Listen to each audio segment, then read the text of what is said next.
Hi, this is Mo Maduro with the Life Expansion After 50 podcast, wrapping up the mapping of success principles over to the unconscious and neuroplasticity. We'll kick it off with visualizing your perfect day. Imagine an ideal day where everything goes smoothly and you're living your best life. Now, does visualizing your perfect day by itself make it happen? Of course not. But it's less time you're visualizing what you don't want, which would be like a nocebo. And it's also preparing your associations to notice elements in your environment that are consistent with or can help you toward your goal. With 11 million bits per second processing every single second, it's easy to believe these resources were always around. We just had to program ourselves to notice them. Practice mindful breathing. Deep, mindful breaths can help you stay centered, reduce stress, and enhance your personal power. Breathing is more important than I think people regard it. Consider you can live about a few seconds without blood, a few minutes without air, a few days without water, and a few weeks without food. Looked at it from this hierarchy, you can see that we should be paying more attention to our breathing. Add to that our breathing is shallow when we're scared, meaning we're not getting the oxygen that we need, or anxious. And since neurons fire both ways, shallow breathing can also make us anxious. Likewise, deep, slow breaths can help you become calm. Box breathing is a good place to start. Inhale for 4 counts, hold for 4 counts, exhale for 4 counts, hold that for 4 counts. You want to completely fill your lungs and lower abdomen with air and completely expel all the air on the exhale. This helps cleanse your blood as well as oxygenate it so that your organs are getting good, clean oxygen that they need. Next, we have create a positive mantra. Develop a short, impactful mantra that encapsulates your desired reality. Now, this may seem like it's a little woo-woo at first, but again, look at it through the lens of neuroassociations. It's time that your default chatter is not sending you negative messages, so it's like removal of a nocebo, and it's also reinforcing what you do want, which is going to help your reticular activating system allow more aligned information to get through. Here are some examples. I'm unstoppable and capable of achieving anything. Or, I'm enough. I'm always enough.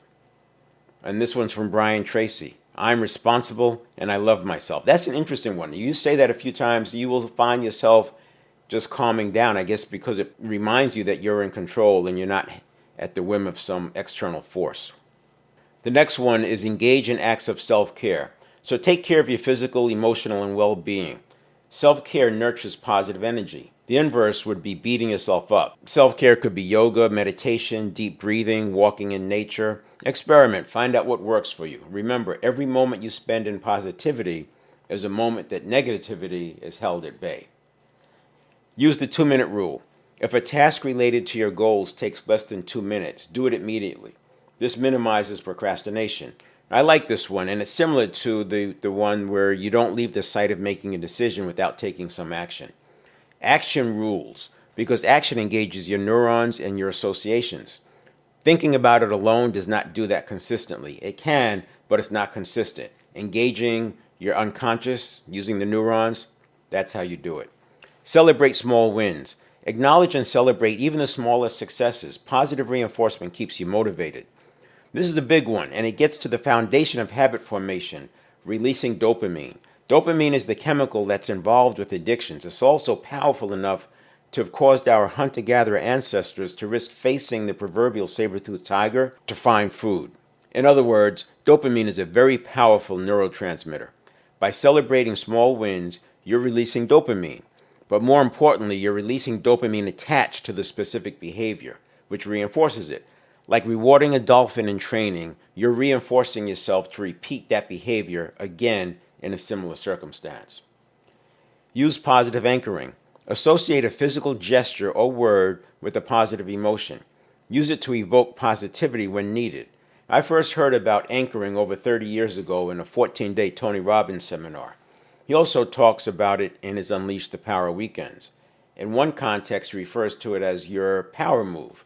I personally use this to raise my energy level before I have to speak to a client, before going on camera, before speaking to a group. When I was selling motorcycles, before greeting a customer, I would execute that move subtly because I wanted the positive energy to be present. And then immediately it would bring up that associated feeling and state. Again, no woo-woo, just associations that are occurring in the neural pathways millions of times a day, like stored memories called up at a moment's notice from triggers you may not even know are happening. It could be a big, obvious move or something small and subtle, like pressing your thumb and forefinger together. The key is to work yourself into a high energy state and then execute the anchor. If you play sports, at a high moment, you can anchor that. Maybe at a concert or dancing, take advantage of that energy that's there and reinforce your anchor, using that same anchor all the time. So anchoring can work as a nocebo too. Create a vision journal. Now write in a journal about your future successes and experiences as though they've already happened.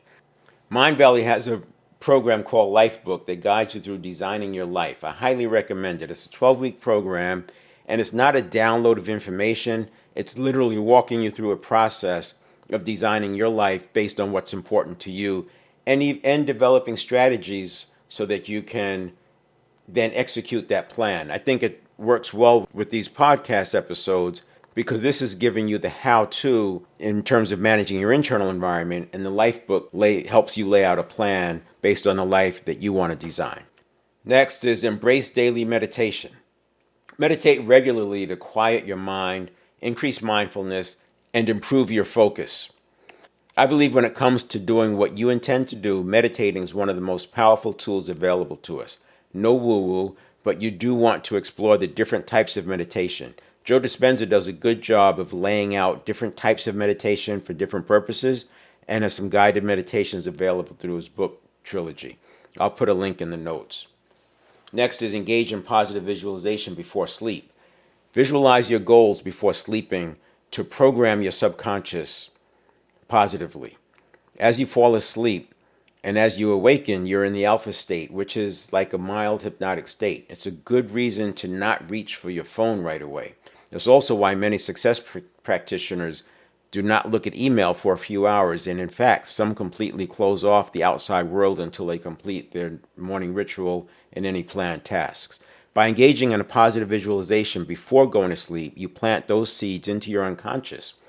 The power of this is that it makes it more familiar to you, as well as starts to build those neural pathways. Next is stay open to signs and synchronicities. Be aware of meaningful coincidences. This is the kind of statement that can lead people to believe that we're manifesting something or the universe is sending them something. I'm not going to discount it and say there is not a spiritual component, like I said before, but I can tell you the 11 million bits per second versus the 50 bits per second explains a lot. The simple fact you're looking for synchronicities means that your reticular activating system is more likely to let them through. And these include the on-ramps and signposts that serve to guide you to your destination and along your journey. So that's it. Lots of information here, but in going through it like this, you're hearing the success principle as a nice refresher and reminder, but you can also think of it as the opposite of that is a nocebo. So many people will poo-poo the whole positive mental attitude thing. If that's not your thing, it's fine. But understand this. If you're not doing something on purpose to take out the negative, you're probably getting bombarded with it because most of what we see and surrounded by tends to be the negative. The news is negative. The advertisers are telling you what's wrong or what's dangerous or what's scary. And so we're bombarded with this. So if you're not doing something to counteract that, I think you're definitely leaving some of your life design on the table.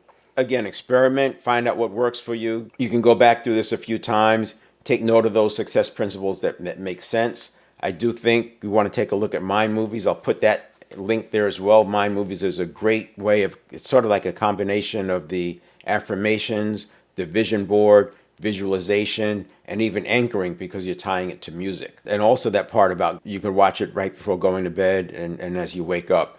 And this is it becomes your software program. You could update it as many times as you want, change the Mind Movie. I think it's a powerful tool and you should consider it. The other thing that'll be in there is Joe Dispenza's trilogy, Breaking the Habit of Being Yourself, You Are the Placebo, and Becoming Supernatural. That book is a trio. I happen to like Becoming Supernatural.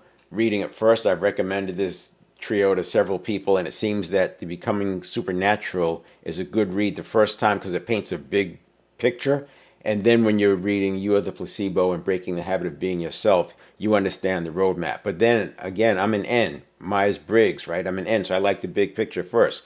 If you're an S, Myers-Briggs, the sensor, that you may prefer seeing the books in order. You figure it out. I think it's a good start in terms of helping you understand the possibilities with neuroplasticity, epigenetics, and coherence, and the heart mind. Some quick housekeeping. Throughout this series of unpacking success principles, I've made references to links or resources that I'll be putting in the notes. If you're listening to the podcast on a platform other than Substack, you're not seeing those notes. Get those links and resources. You'll go to 7fitnessareas.substack.com, and that's with the digit 7, 7fitnessareas.substack.com. Look for episode 23B, as in Bravo. When you look down in the notes under the podcast link, you'll see those resources. I'll put them all into this one episode so you don't have to go bouncing around, and you can get back to listening on your favorite platform. We'll talk to you next time. Take care.